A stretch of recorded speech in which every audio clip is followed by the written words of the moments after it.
This is the Construction Leading Edge podcast from ConstructionLeadingEdge.com and ConstructionBusinessAccelerator.com. My name is Todd DeWalt, and it's my job to help you eliminate chaos and maximize revenue. In this episode today, you're going to learn about 10 activities that you need to be spending more time on. This is actually a re-release of a previous episode that I did about a year ago. Frankly, it's one of the most downloaded, one of the most popular episodes with 10 activities worth $1,000 an hour. So you may be thinking, oh, I've heard that already. I'm just going to skip this one. Don't do that.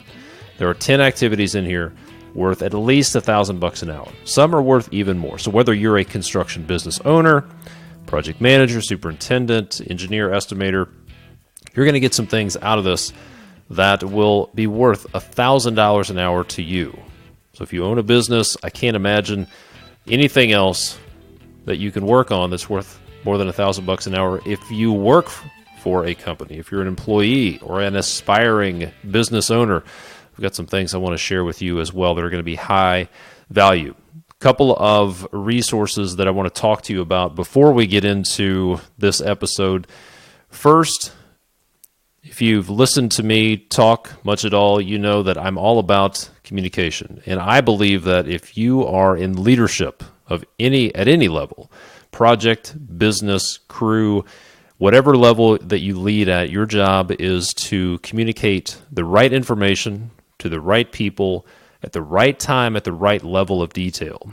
And you want to avoid what I call the Bermuda Triangle of information, where information goes and disappears. So your job as a leader is to be a broker of information. And one of the best ways to do that is with field chat.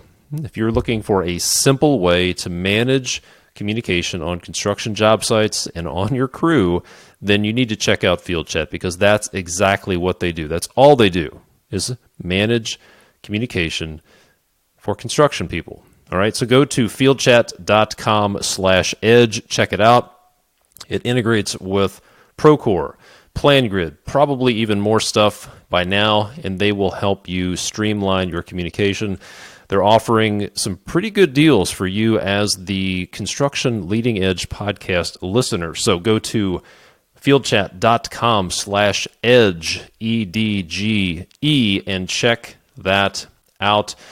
If you're a construction business owner and you want to eliminate chaos, and if you want to have time to do the things that you're going to hear about in this podcast, then your job is to systematize your construction business. So think about this. What would it be like if you had the right people, the right processes, the right systems in place where you could operate strategically and do the things that you want to do, and you didn't feel like you're always running around with your hair on fire, putting out dumpster fires? What if you could take off a 3-day weekend once a month? What if you could take off a week every quarter? What if you could take a vacation period and not have to worry about everything burning to the ground while you're gone? Wouldn't that be nice? What would it be like to have a business that actually works for you? If you're interested, then you need to go to ConstructionBusinessAccelerator.com, because I'm going to be releasing my free training workshop on how to systematize your construction business. It's going to be coming out later this week.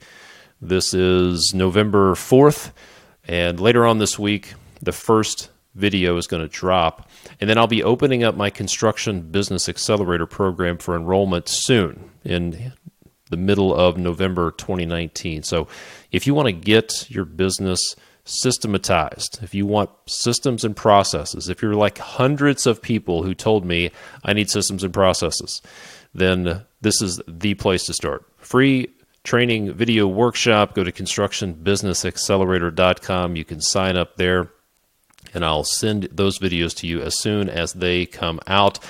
And then, I talk a lot about construction business owners, but maybe you're not a construction business owner. Maybe you're not a business owner yet. Maybe you're a project manager, or you're a vice president, or you are a superintendent. Maybe you're a foreman. Maybe you lead a division or a project or a crew, or you are aspiring to be a frontline leader. then I want to help you out. Let me ask you some questions. I need your help with something.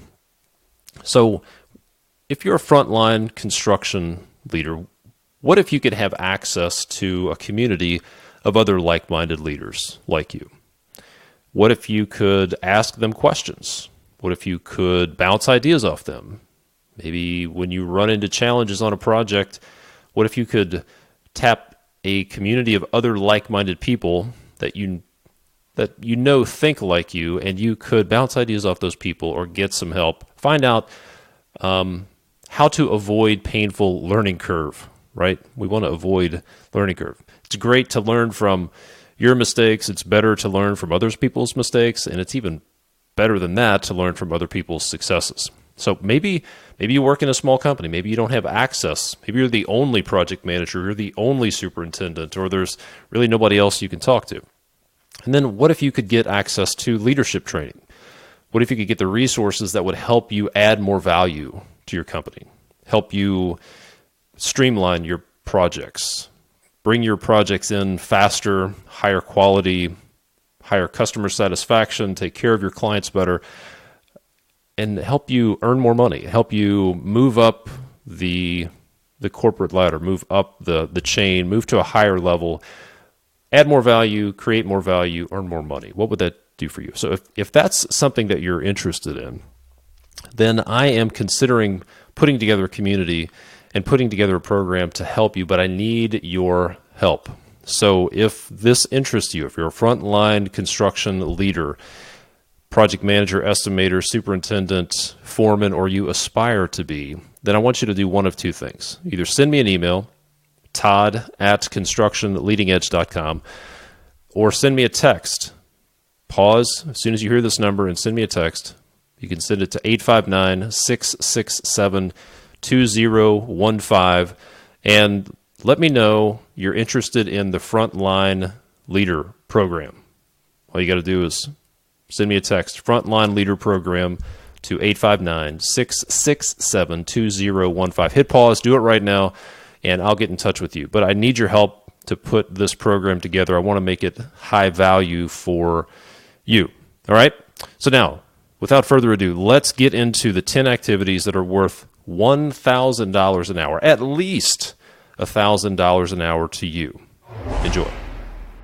In this podcast episode, I'm going to talk about 10 things that you could be doing, you should be doing, maybe you're not doing, that could be worth $1,000 an hour or more.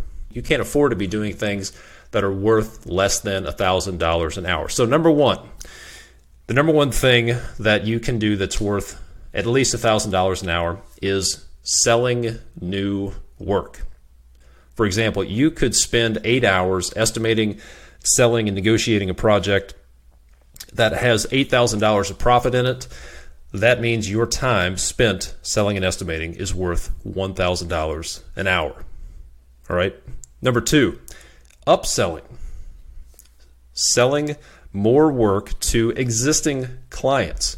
This is very, very valuable. A lot of people miss this, but let me define what I mean by upselling. When I say upselling, I'm talking about offering a suggestion to a receptive buyer to enhance the value of their purchase.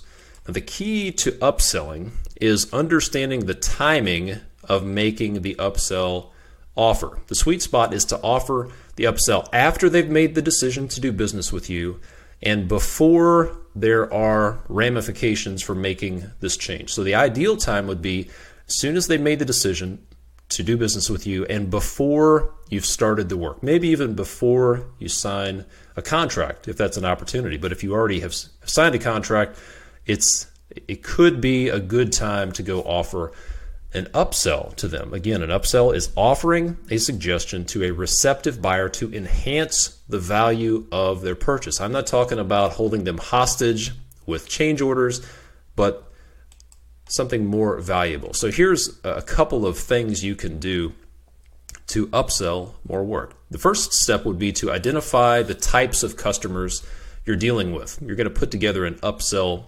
package, a menu of options that you're going to upsell. So you want to identify your customer types. Are they homeowners? Are they industrial facility managers? Are they general contractors? Are they schools?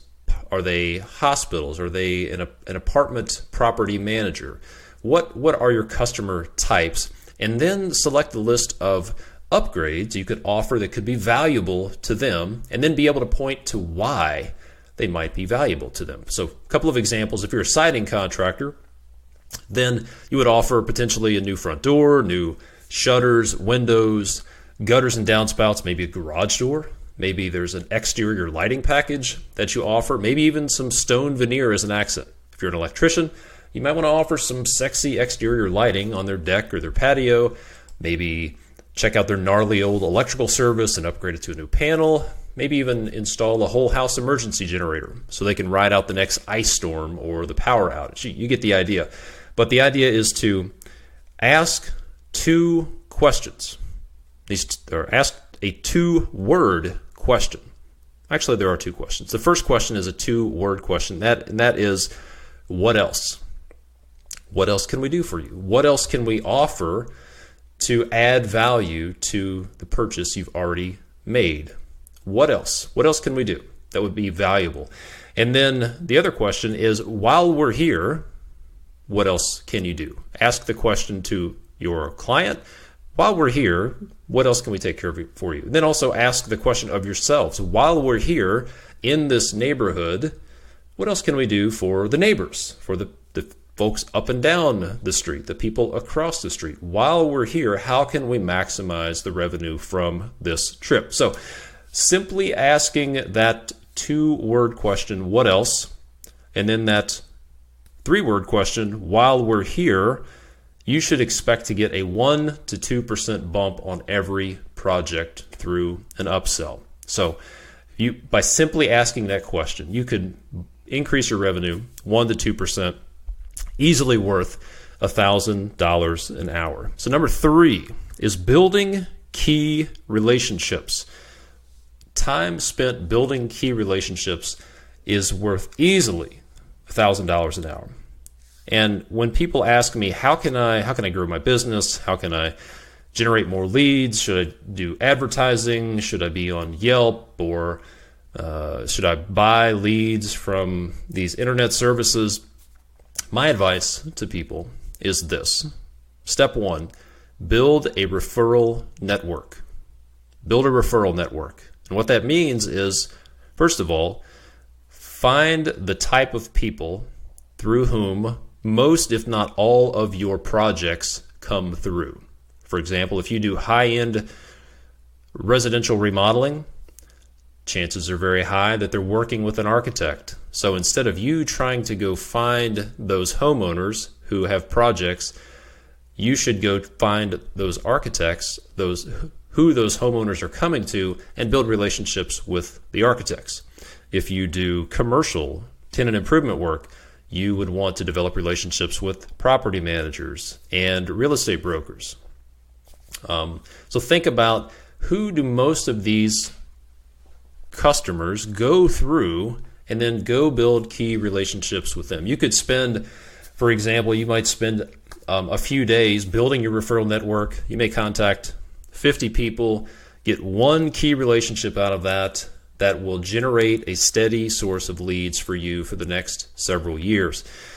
If you want to hear how that works and get some more details, go check out episode 54 of the podcast, which was an interview with a guy named Jonah Cantor, who did this. His entire lead generation strategy when he started his business was to develop relationships with real estate brokers. And at least at the time that we did the interview, when we talked, he was still getting work months or maybe a year or two later from this referral network that he had set up. So building key relationships, easily worth $1,000 an hour. Let's say you spent a few hours or a few days, you made a key relationship with an architect or a broker or whoever that type of person is that most of your projects come through, and then they continually refer projects to you. It's hard to put a number on what that could be worth. Number 4, the number 4 way you can earn $1,000 an hour is planning your work. Listen, I've been leading construction businesses and projects for over 20 years, and most of the problems I see on projects are foreseeable. They were avoidable problems. When something pops up, the response is something like, well, we didn't think about that. We didn't consider that. We weren't prepared for that. We thought this was taken care of. Most of the productivity problems they're foreseeable. The issues that slow down productivity, that cause project overruns and cause schedule issues are foreseeable. Whether it was on a small scale, tools that were forgotten, somebody didn't load the material onto the truck, a piece of equipment was moved and nobody was told, all these issues that show up as productivity problems. In a lot of cases, the root cause is a lack of planning. So let's talk about what planning is. When I describe planning, when I define planning, I say this. Here's the deal. Every decision that's going to be made on your project, on your job site, on your crew, every decision will be made at some point. All right? You get to decide, are you going to make the decision at the last possible minute when you have people standing around and you have the meter running, you have equipment, and you should be making revenue? Are you going to wait until the last minute to make the decision? You can. It's not very efficient. My advice is to push those decisions into the future and make the decisions the day or the week or the month before, when the cost of decision making is much lower. All right? It's much more economical and productive to make decisions in advance. So when you're planning, you're simply making decisions in the future. You're pushing your decision making into the future. That's what planning is. So imagine this. Imagine if you could spend 4 hours a week planning your work for the coming week or the coming 2 weeks. If you did a 2-week look ahead schedule and you spent 4 hours a week planning your work, you could avoid lost time. You could identify the materials that need to be ordered, having things staged and ready and scheduled deliveries. You could sequence the work better. You could talk to your subcontractors that are going to be involved, put together a detailed schedule, stage work out well. You could identify any information that you need that you don't have, approvals, color selections, approved shop drawings, change orders, etc. You could identify change order opportunities. You could identify upgrade opportunities while there's still time to incorporate it. Imagine if you could spend 4 hours a week doing that. Would you expect that you could save some money? Well, in my experience, whenever I could spend time like that, if I could spend 4 hours planning work, I could probably come up with $5,000 to $10,000 worth of improved productivity, avoided lost time, change order opportunities, and other solutions that would make me $5,000 to $10,000. So that means my time could be worth, say, $1,300 an hour to $2,500 an hour. If I can spend 4 hours planning and come up with $10,000 of savings or additional profit, that means my time's worth $1,300 to $2,500 an hour. So planning your work is one of the absolute best ways you can use your time. Much better than sitting in emails, keying in invoices, driving forgotten pieces of equipment and tools to your crew. You need to be in a position where you have time to plan your work. This is the root cause of a lot of cash flow problems is poor productivity. The root cause of poor productivity in a lot of cases is poor planning. So if you have cash flow problems, if you have chaos in your business, you need to be planning your work better, planning in more detail, further in advance. And if you want a formula for planning your work, if you want a step-by-step formula so you don't have to figure it all out on your own, I've put together what I call the project execution formula. It's one of the things you're going to get free when you sign up for the Construction Business Accelerator. at constructionbusinessaccelerator.com. All right, number 5. The number 5 activity you can do that could be worth $1,000 or more an hour is preparing and reviewing contracts. Okay? That could be you preparing your standard agreement if you are a home builder or you are working directly with a residential client who doesn't have, or working with a client that doesn't have their standard agreement. You could spend time developing your standard agreement and then identifying the payment terms. More generally, identifying the risks that you want to mitigate. If you get to write the agreement, you might as well make it work for you. So what are the payment terms that you want? How will you handle allowances, for example, especially if you're working with homeowners? What will be the schedule component? How will you include the duration of your project in your agreement? What will be the scope of work? How will you define the scope of work? What are the exclusions that you typically exclude on all of your contracts? Will there be a checklist of things that will be built into the contract? Maybe coming up with a list of owner obligations and a timeline to put the responsibility for making decisions, providing information, taking action onto your client.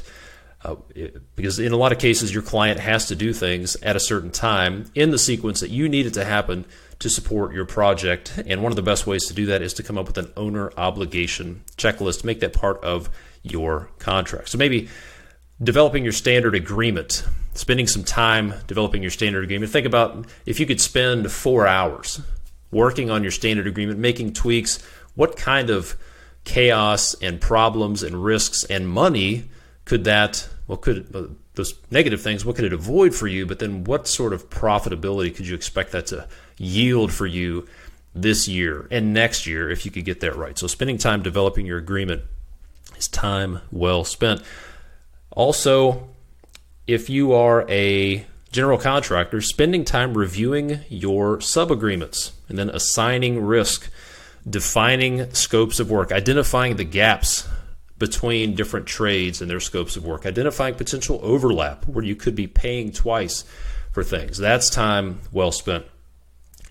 If you do commercial work, if you are a general contractor or a subcontractor, spending time reviewing the agreement from your client, whether it's an AIA agreement or some other boilerplate agreement. Listen, just because it's a boilerplate agreement doesn't mean it's been written in your favor. You need to spend some time reviewing your contracts. I've seen it over and over and over where a boilerplate contract gets sent out. It's 40 or 50 pages long. Somebody says, well, it's an AIA agreement. It's pretty standard. So yeah, it's probably all right. Nobody highlighted anything. Nobody asked me any questions. I assume that it's good. Well, for example, somebody sent me a contract about a year or so ago. Said, hey, what do you think of this contract? It was for a relatively small project. And I looked through it, and their general liability insurance rates, or the general liability amounts, were crazy high for a project of their size. They were requiring errors and omissions insurance in the amount of like $4 million, which is almost impossible to get, and it's extremely expensive. They had some language in there that was really open-ended about liquidated damages and consequential damages. So it was an agreement that was extremely weighted toward the client and was completely out of bounds. So just because somebody sends you a boilerplate agreement doesn't mean that it's a good thing. And I'm telling you, lawyers don't highlight the things. They don't point to the things and say, hey, you probably want to look at this. Well, your lawyer should, hopefully, but your client's attorney is writing an agreement to protect their client's interest. So take some time, review your contracts. You could spend an hour reviewing a contract and find one thing, some insurance limitation or some insurance requirement that could cost you thousands of dollars. And just because you didn't bid it that way doesn't mean anything. That contract is the only thing that means anything. Once you sign the contract, that supersedes anything you included in your estimate. So you may think, well, I'll just go back to my bid and show them what I included in my bid. Well, that doesn't matter. Once you sign the contract, it is done. Number 6 is building systems for your projects or for your business. I want you to think of investing time like investing money. If you invest money into something, you expect to get a financial return. You expect to get an ROI, a return on investment. When you build systems and you invest time in solving problems, you should expect an ROTI, a return on time invested. For example, if you spend 10 hours building a system that saves your project or your company 100 hours of labor per year, then you have yielded a return on time invested. This could be systems or processes that include planning, change management, ordering materials, invoicing your clients, bookkeeping, like we already talked about. I strongly recommend you check out the offer from Apparatus team over at constructionleadingedge.com/headache to let them handle your system for all your bookkeeping. There's also systems you can put in place for improving crew productivity, for tracking and reporting completed work, for changes. Here's the deal. If you want more consistent results from your business or from your project, then you have to have a consistent process. You need to think of your project or your business as a series of processes, a series of systems with consistent inputs that yield consistent results. A couple of examples, other than working with the Apparatus team for your bookkeeping, I also recommend using a service like T-Sheets for tracking your hourly employees. They have a super slick app that allows your employees to clock in and out with either a mobile phone or a smartphone, either way, via text message or an app, and gives you real-time reporting, shows you exactly what's going on right now. You don't have to chase paper timesheets. You don't have to screw around with text messages. I used this system for several years. Can't recommend it enough. You can find out more about them at constructionleadingedge.com/T-Sheets. Also, I recommend a system of job site reporting. And I use ArcaSnapper to do job site reports. I walk around, I take pictures with my phone using the ArcaSnapper app, and it creates really nice PDF reports, makes it super simple to distribute these reports via email. I never have to open up Microsoft Word or anything like that. I don't have to download pictures from my phone to my laptop. I don't have to manipulate picture sizes, any of that. I can create really nice PDF reports and send them in minutes instead of hours. You can find out more about that app at constructionleadingedge.com/snap, SNAP. So build systems, spend time, invest time building systems, developing processes, and you can expect to get a return on time invested. Number 7, the number 7 way to create $1,000 of value per hour is hiring and training your team. Let's say you spent 3 days to find and hire a superintendent or a project manager or a crew leader, and by making that key hire, you're going to be able to make an additional $10,000 a month in profit or fee. If you do the math, that's $120,000 a year divided by 8 hours per day, 3 days to recruit, hire, and get this person on board. That makes, if you can do that, that makes your time worth $5,000 an hour that you spent recruiting, interviewing, and hiring that person. You could do the same thing training your people. Think about if you spend an hour a week training your people, how much benefit are you going to get out of that? Just simply the act of training makes people, being trained makes people more likely to stay with your organization. And if it doesn't do anything to productivity, if it doesn't do anything to customer service, if it doesn't do anything else, but make those people stay with you, then you've already saved a tremendous amount of money, because the cost of replacing an employee has been estimated to be 1x their salary up to 1.5x their salary. It's extremely expensive to find new employees these days. Number 8 is, this is an extremely powerful one, that is spending time doing vendor negotiation and what I would call strategic sourcing, or being strategic about your purchasing. I'll give you an example. Several years ago, I was running a company, and we were buying our stone or gravel from a quarry that was about probably 45 minutes away. We're driving our trucks 45 minutes each way to pick up stone, because it was like $10 a ton to pick up gravel at this quarry. And there was a quarry literally down the street. You could see it from our shop, but their prices were significantly higher. They wanted like $17 a ton to pick up stone.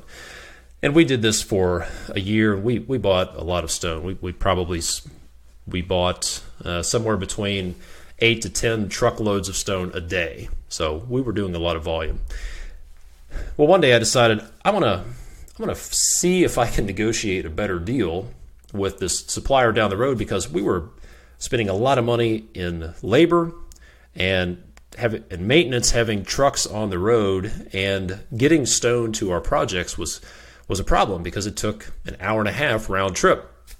And we could get it like in 20 minutes round trip if I could negotiate a better deal. So long story short, I picked up the phone, talked to a salesman, and I said, hey, I want to buy stone from you, but the last price we got was too high. Can you do it for X? And I gave him a target number that was a little higher than what I could pick it up for 45 miles away, but I knew if I could get it from his quarry, I could afford to pay more money, because I wouldn't have trucks on the road and I wouldn't be paying to have a driver in that truck for an hour and a half. I was going to reduce my labor costs, reduce my fuel cost, reduce my maintenance cost. And I gave him a target number, and he said, yeah, we can do that. And with that phone call and a few emails back and forth, I was able to save probably $500 a day in the stone that we bought. $500 a day for that entire year. So that's, in our case, that's like $100,000 a year we saved on stone just by negotiating a better deal. And that was huge. So here's a couple of strategies to think about, a few things I want you to think about. This could be one of the biggest levers you can pull, one of the best ways you could spend your time. So think about the materials that you're buying consistently every day, every week, every month: concrete, lumber, gravel, shingles, rubber, membrane, paint, whatever it is. And then contact your salesperson, and don't necessarily ask them for a quote, but give them a target and say these words: will you take fill in the blank? Give them a target number. Give them something to shoot for. Will you take this? What'll it take to get this? And see what happens. Another strategy would be to just ask for free delivery, something that maybe doesn't cost them very much, but will save you quite a bit of money. Can you deliver my material, my product, free? You can also outsource delivery. For example, if you are currently using your trucks and your people to go pick up lumber, maybe your supplier doesn't offer free delivery, but you could find somebody who has a truck and has a trailer who would do it cheaper than you can do it, and it would keep your revenue producing people on the job site. So think about, how can I manage delivery more economically? Even if it's an equal cost, if you're paying somebody $20 an hour to go pick up material and you've got people who could do it for $20 an hour, well, if your employees are making you revenue by working on a job site, then you're going to be money ahead by paying somebody else who's not a revenue producer to go pick up material. You're going to avoid that opportunity cost. So I would recommend that you contact every one of your suppliers that you work with on a regular basis, concrete suppliers, asphalt suppliers, roofing suppliers, etc., where you're buying materials from on a regular basis, and then give them a target. Look at your insurance policy. Give your insurance agent a target rate. The rent that you're paying. Ask your landlord, hey, will you take this? Doesn't hurt to ask. Bulk fuel. If you are fueling up trucks and equipment on a regular basis, you really need to look at having bulk fuel tanks at your shop, at your yard.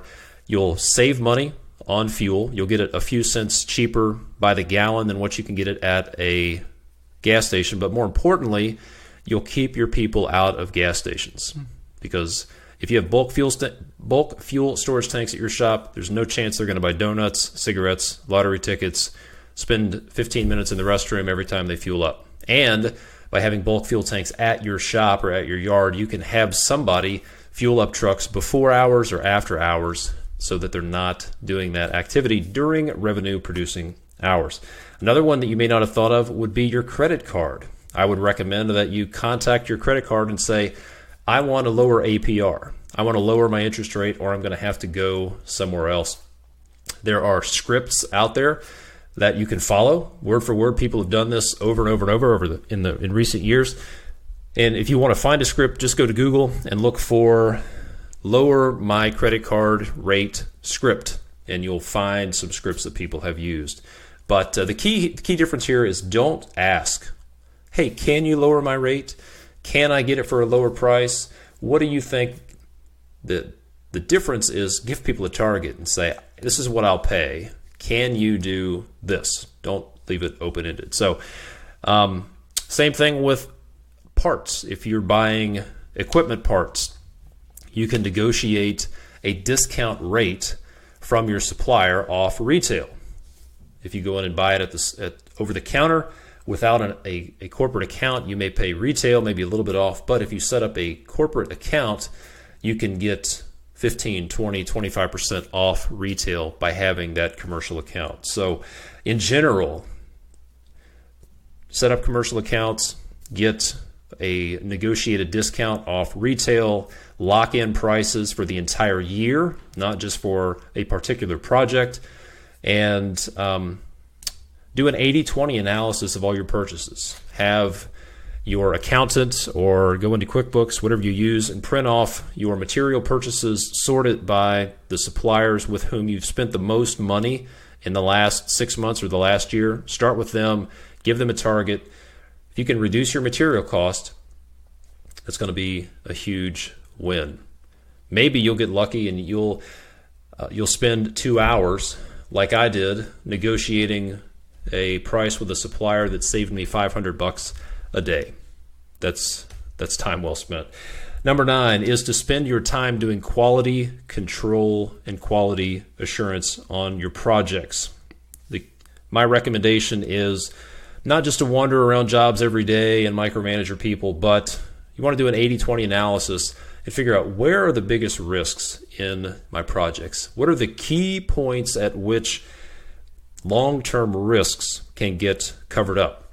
For example, if you are doing building construction, then just prior to foundations going in, that's a great time to do an inspection. Maybe you do that inspection, you get a testing agency to do an inspection to find out if you have unsuitable materials under your foundation.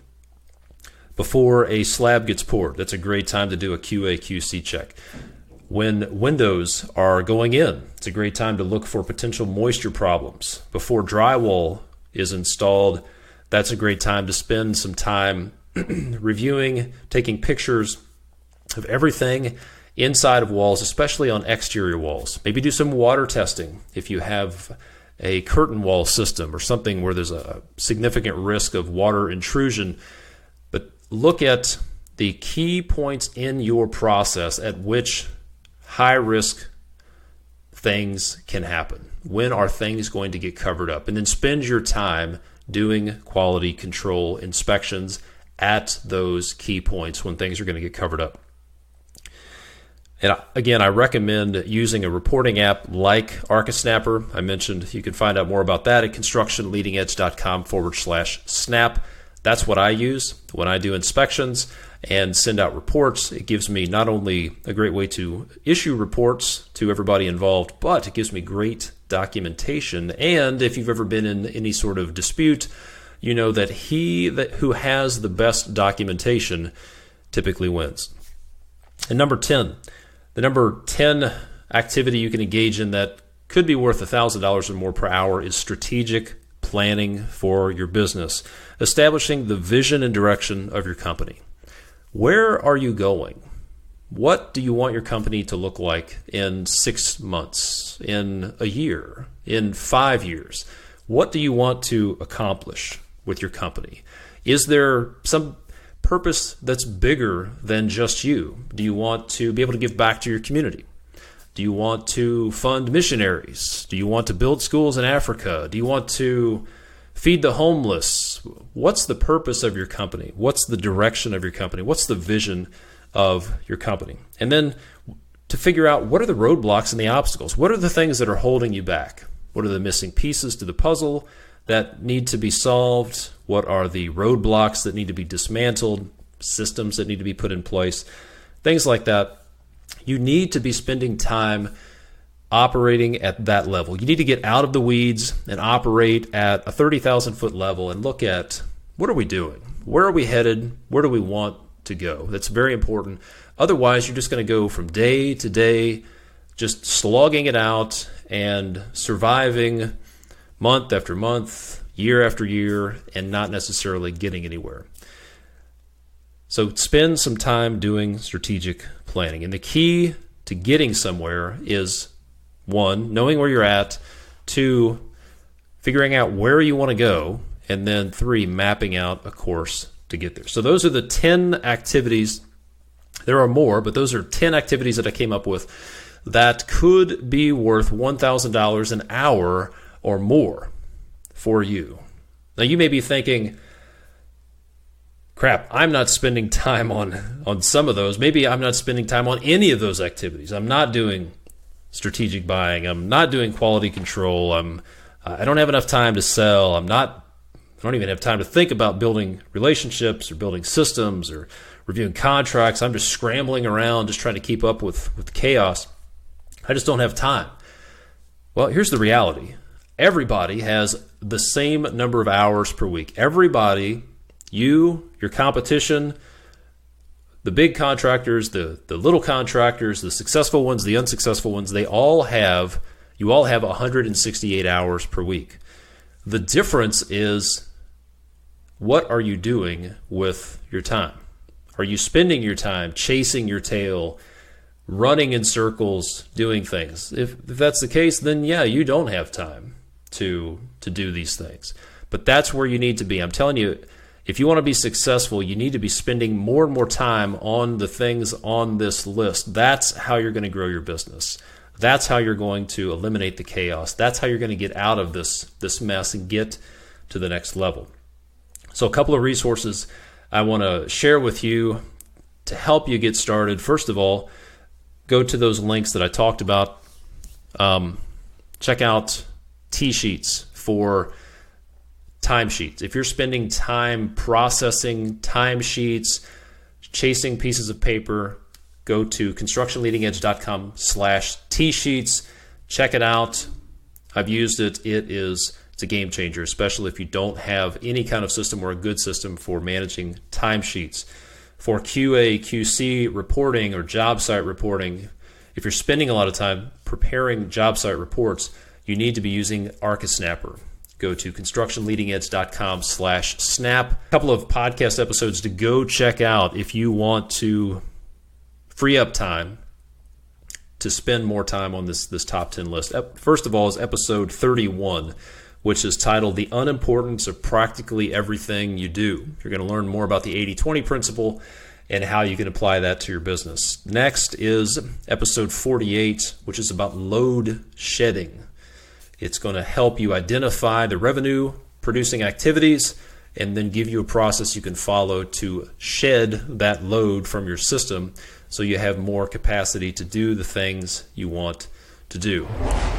Okay, so if you're like a lot of people, you think, that's amazing, I never thought about that stuff, that's great, but then immediately the follow-up thought is, I don't have time to do any of that. I'm working 40, 50, 60, 70, 80 hours a week already, and I don't have time to do any of that stuff. I get it. But the answer is you have to start incrementally, and you have to start systematizing your business. You have to identify the root causes of your symptoms and then start solving those problems. Just imagine if you could incrementally solve little problems that would create more time. We're talking about, what if you had 1 hour a week to build systems, and then you get to a point where you have 4 hours a week to do high-value stuff? It's incremental, but you have to start somewhere. And if you want to start systematizing your business, if you want to get to the root cause of your problems and actually put systems in place, then go to constructionbusinessaccelerator.com. Get your hands on the free videos that are going to come out later this week. This is November 4th, 2019. They're going to be available for a short time, so go grab those.